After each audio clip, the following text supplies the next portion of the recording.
Hello दोस्तों, हमारे channel में आपका स्वागत है। देखिए, आज हम पार्थिव शिवलिंग पूजन किए हैं और अभी हम कर रहे हैं शिव महापुराण। हमारे चैनल को लाइक कीजिएगा, शेयर कीजिएगा, सब्सक्राइब कीजिएगा, हमें अपना प्यार दीजिएगा, कमेंट ज़रूर कीजिएगा कि आप लोगों को हमारी कथा कैसी लगती है और हमें अपना प्यार दीजिएगा।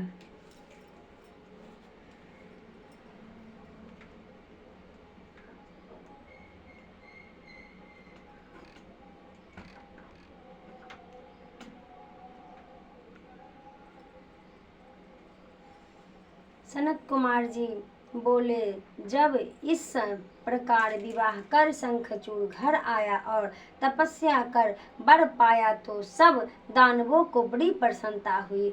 कुल गुरु शुक्राचार्य ने भी आकर शिष्य को श्रेष्ठ आशीर्वाद दिया। फिर देवताओं और असुर का स्वाभाविक बैर वर्णन कर उनका एक संक्षिप्त इतिहास कहा और शुक्राचार्य ने शंखचूड़ को असुराधिपत्य पद पर अभिषेक किया। बड़ा उत्सव हुआ। दंभ पुत्र ने बड़ी शोभा पाई। फिर वह दैत्य और दानवों की बृहत सेना ने इंद्रपुरी को विजय करने लगा। उस समय दैत्य से सेवित उस दानवेंद्र की वहां ऐसी शोभा हुई जैसे तारों के बीच चंद्रमा की होती है। तब शंख को युद्ध में आया हुआ सुनकर देवताओं की सेना ले राजा इंद्र उससे युद्ध करने आए। देवताओं और असुर का बड़ा भयंकर संग्राम हुआ। वीर को आनंद और नपुंसक को भय हुआ। बलि देवताओं से असुर पराजित हो भाग चले। दैत्य के पलायन से दैत्यराज ने क्रुद्ध हो देवताओं से विकट संग्राम किया। उसके बढ़ते हुए वेग से देव सेना भाग चली। उन्होंने गुफाओं और कंदराओं की शरण ली। महाप्रतापी दंभ पुत्र ने सब लोगों को जीत देवताओं का अधिकार हरण कर लिया। त्रिलोक उसके वश में हो गए। वह यज्ञ भाग भोग स्वयं इंद्र को सारे जगत का शासन करने लगा। सूर्य, चंद्रमा, अग्नि, कुबेर, यम और वायु सहित सब देवता उसके वशीभूत हो गए। वह देव, दानव, असुर, राक्षस, गंधर्व, नाग, किन्नर तथा मनुष्यों पर शासन करने लगा। इस प्रकार राजेश्वर शंखचूड़ ने कितने ही वर्ष तक संपूर्ण भुवन का राज्य किया। उसके राज्य काल में सारी प्रजा सुखी थी और रोग व्याधि तथा कहीं भी दुर्भिक्ष न था। बिना जोते ही पृथ्वी अनेक प्रकार के धान्य उत्पन्न करती तथा अनेक औषधियां सफल और रस वाली उत्पन्न होती। खाने से मणि और सागरों से रत्न निकलते। वृक्षों में सर्वदा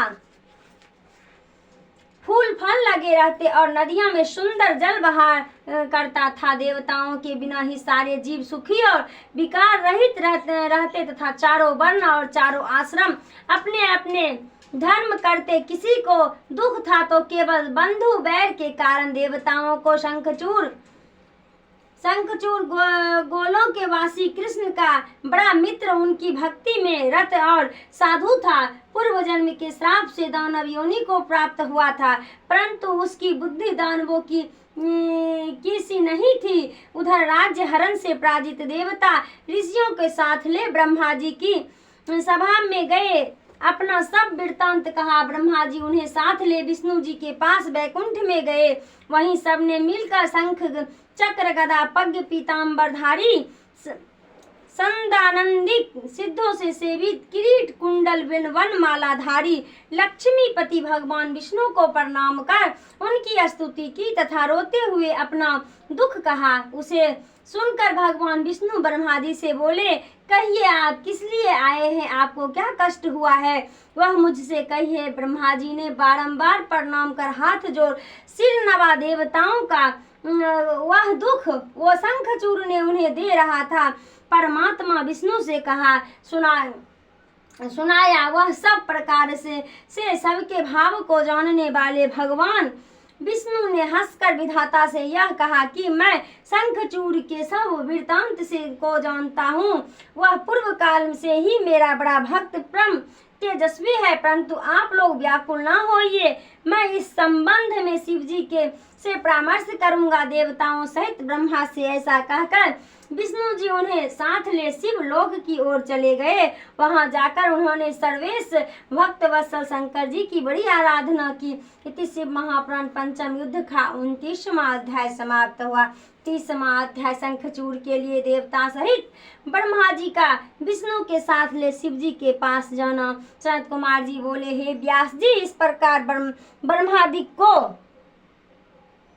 साथ ले जब विष्णु जी शिव लोक में पहुंचे तो उनके पार्षद ने उन्हें अंदर जाने से रोक दिया, परंतु जब अपना सब प्रकार हेतु प्रकट कर उन्होंने अधीनता की तो प्रथम द्वार पर प्रवेश दिया। विष्णु जी सबको साथ लिए शिव जी के प्रथम द्वार में घुसे, परंतु शिव जी वहां न थे। तब उन्होंने आगे बढ़कर दूसरे द्वार में प्रवेश किया और दूसरे से तीसरे एवं चौथे, इस प्रकार उन्होंने रत्न जटिल शिव जी के 15 द्वार को पार किए। इसके पश्चात उन्होंने क्या देखा कि शिव जी की सभा लगी हुई है और समस्त गण उनके चारों ओर से घेरे हुए बैठे हैं। उनके विचित्र ठाठ बाट है, उनकी दिव्य सभा की अद्भुत रत्नमयी छटा है। उसके मध्य में पंचमुख त्रिनेत्र शंकर बैठे हैं, जिनका गौर वर्ण शरीर बड़ा ही धूतिमान है, जो त्रिशूल आदि धारण किए भस्म और रुद्राक्ष से सुशोभित है। उनके शरीर पर श्वेत वस्त्र और गले में रत्न की हार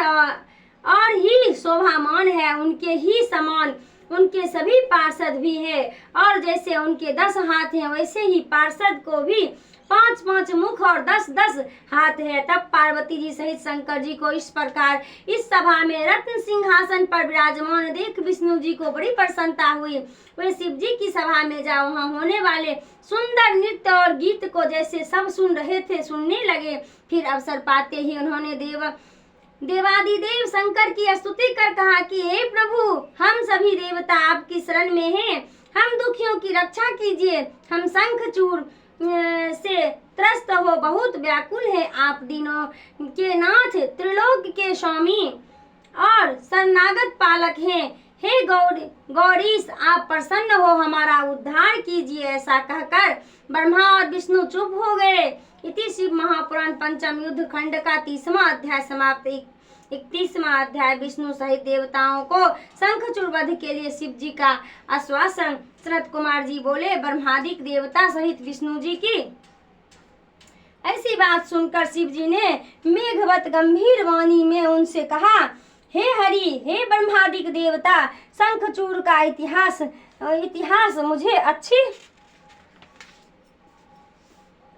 अच्छी तरह ज्ञात है। उसका वध अवश्य होगा। वह पूर्व का सुदामा नामक श्री कृष्ण का परम भक्त एक गोप है। श्री कृष्ण तो मेरी आज्ञा से सब परम रम्य गोलोक में वास करते हैं, और वह राधा के श्राप से भारत में राक्षस होकर राज्य कर रहा है। वह देवद्रोही तो है, परंतु धर्म से बड़ा विच्छन है। परंतु तुम्हें इससे क्या, मेरे शासन में तुम्हें किसी बात की चिंता न करनी चाहिए। भगवान शंकर ऐसा कह ही रहे थे कि उसी समय शिव जी की अनुकूलता के लिए राधिका और पार्षद के साथ श्री कृष्ण भी वहां आ उपस्थित हुए। शिव जी की आज्ञा से सभी उनके समीप बैठे और श्री कृष्ण जी ने शिव जी की अनुकूलता के लिए उनकी मनोहारिणी स्तुति की और कहा, हे गौरीश, हम सब आप ही से सनाथ है। मैं जो अपने को सर्वोपरि मान कर विहार करता था, उसका फल मुझे मिला।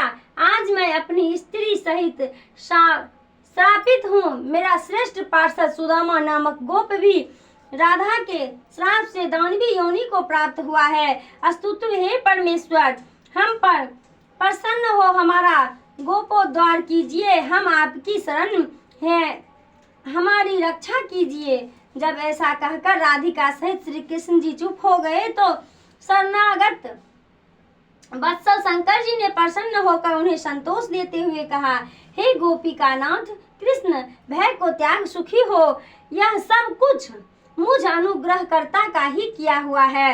आगे चलकर तुम्हारा कल्याण होगा। तुम अपने राधिका पर सावधानी से स्थित रहो।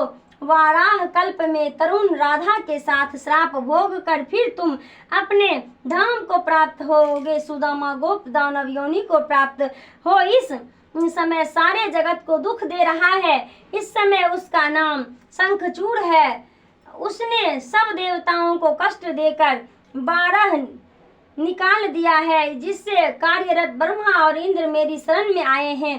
मैं उनके क्लेश को अवश्य दूर करूंगा। श्री कृष्ण से ऐसा कहकर शिव जी ने ब्रह्मा और विष्णु से कहा कि अब तुम दोनों देवताओं भी शीघ्र यहाँ से जाकर देवताओं को समझाओ, मेरा पूर्ण रूप कैलाश पर विराजमान है और मुझसे तथा तुमसे कुछ अंतर नहीं है। जो हम दोनों में भेद करेगा वह कष्ट पावेगा। फिर तो राधा सहित कृष्ण तथा विष्णु और ब्रह्मा जी भी भय रहित तथा आनंद युक्त हो शीघ्र ही अपने अपने स्थान को लौट गए। सब देवता स्तुति करने लगे। शिव जी ने हंसकर कहा, तुम सब देवता अपने स्थान को जाओ, मैं शंखचूड़ को अवश्य मारूंगा। शंकर जी की इस वाणी से देवताओं ने शंखचूड़ को मारा हुआ समझा। वे प्रसन्न हो अपने स्थान को लौट गए। इति शिव महापुराण पंचम युद्ध खंड का 31वां अध्याय समाप्त हुआ। सनत कुमार जी बोले, अब महारुद्र महेश ने गंधर्व राज पुष्पदंत को अपना दूत बनाकर शंखचूड़ के पास भेजा, जिसका नगर महेंद्र और कुबेर भवन में के समीप था। उसके 12 द्वार थे, जिन पर सब द्वारपाल नियुक्त थे। पुष्पदंत ने वहां जाकर सब वृत्तांत कहा और आक्रमण करके अंदर प्रवेश कर गया। वह देखा जो शंखचूड़ एक दिव्य सिंहासन पर विराजमान है और 3.5 करोड़ दानव वहां शस्त्र लेकर घूम रहे हैं। वहां पहुंचकर शंकर के दूत ने कहा, तुम देवताओं का अधिकार दे दो, अन्यथा मेरे साथ युद्ध करो। मैं महारुद्र तुम्हारा वध करूंगा। जैसा हो विचार कर कहो। मेरा नाम पुष्पदंत है। शंकर जी ने जो मुझसे कहा है वही तत्व मैंने तुमसे कहा है। अब जैसा कहो वैसा ही जानकर उनसे कह दूं। सनत कुमार जी कहते हैं, पुष्पदंत से ऐसा सुनकर राजा ने हंसकर उससे कहा कि मैं देवताओं को राज्य न दूंगा, यह पृथ्वी वीर्य भोग्य है। मैं देवताओं के पक्षपाती रुद्र को युद्ध दूंगा और जिसके ऊपर आक्रमण हो वह वीर नहीं अधम हो। अतएव मैं पहले ही रुद्र पर आक्रमण करूंगा। मैं वीर यात्रा के विचार से बड़े तड़के ही उधर की यात्रा करूंगा। तुम जाकर ऐसा ही रुद्र से कहो। पुष्पदंत हंसने लगा। उसने कहा, तुम क्या कहते हो? शिव जी कोई साधारण देवता नहीं है। तुम उनके पास युद्ध में नहीं ठहर सकोगे। इससे अच्छा है कि यह राज देवताओं को देकर तुम शीघ्र ही पाताल में चले जाओ। व्यर्थ के लिए अपनी जान क्यों गंवाओगे? शंकर जी परमात्मा और सबके ईश्वर हैं। वे पूर्णतः सबके सिंहर्ता और सनत कुमार की गति है। अधिक कहने से क्या है, तुम उनको परम ब्रह्म और चिंतात्म समझो। तुम्हारी इसी में कुशल है। यह सुनकर शंखचूड़ ने कहा, मैं सत्य कहता हूँ, बिना महादेव से युद्ध किए स्वयं अधिकार न दूंगा। सारा चर अचर काल के अधीन है। सब काल से पैदा होते और काल से ही नष्ट होते हैं। जैसा मैं तुमसे कहता हूँ वैसा ही जाकर शंकर से कह दो और इस प्रकार अधिकांश की बात न करो। पुष्पदंत अपने स्वामी शिव जी के पास लौट आया और जैसा उसने कहा था वह कह सुनाया। इति शिव महापुराण पंचम युद्ध खंड का 32वां अध्याय समाप्त हुआ। 33वां अध्याय शंखचूड़ वध के लिए शंकर जी की युद्ध यात्रा।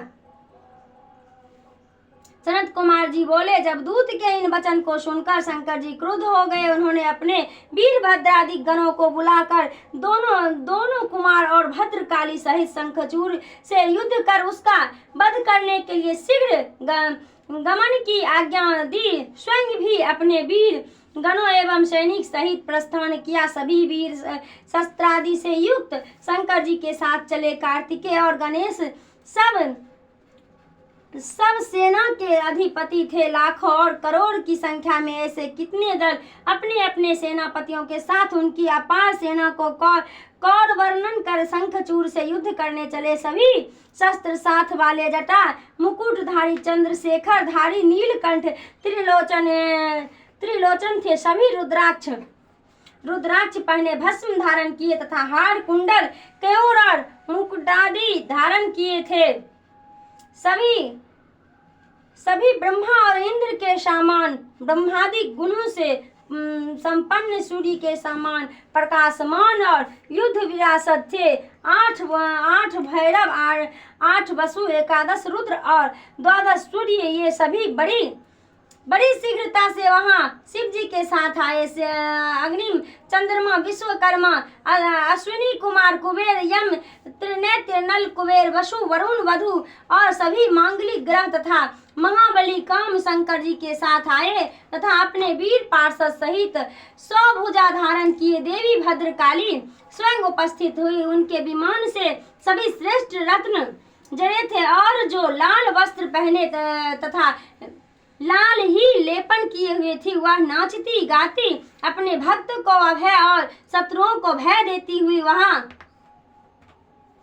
आई, जिनकी जिह्वा 1 योजन तक चलायमान हो रही थी और शंख, चक्र, गदा और खड्ग, चर्म, धनुष तथा बाण धारण किए हुई थी। उनके हाथ में 1 योजन का गोल खप्पर था और वह आकाश स्पर्श त्रिशूल 1 योजन की लंबी शक्ति धारण की हुई थी। उनके अतिरिक्त उनके और भी अस्त्र थे। 3 करोड़ योनि और 3 करोड़ विकट डाकनियां उनके साथ थी। इस प्रकार की अपनी सब सेना के साथ ही ले शिवजी महाराज शंखचूड़ से युद्ध करने चलते चलते चंद्रभाग नदी के तट पर एक मनोहर वट वृक्ष के नीचे उन शिवजी ने अपना आसन लगाया। इति शिव महापुराण पंचमी खंड 33वां अध्याय समाप्त।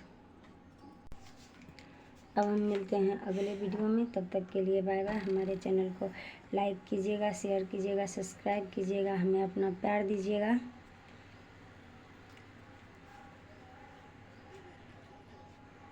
मिलते हैं अगली कथा में, तब तक के लिए बाय बाय।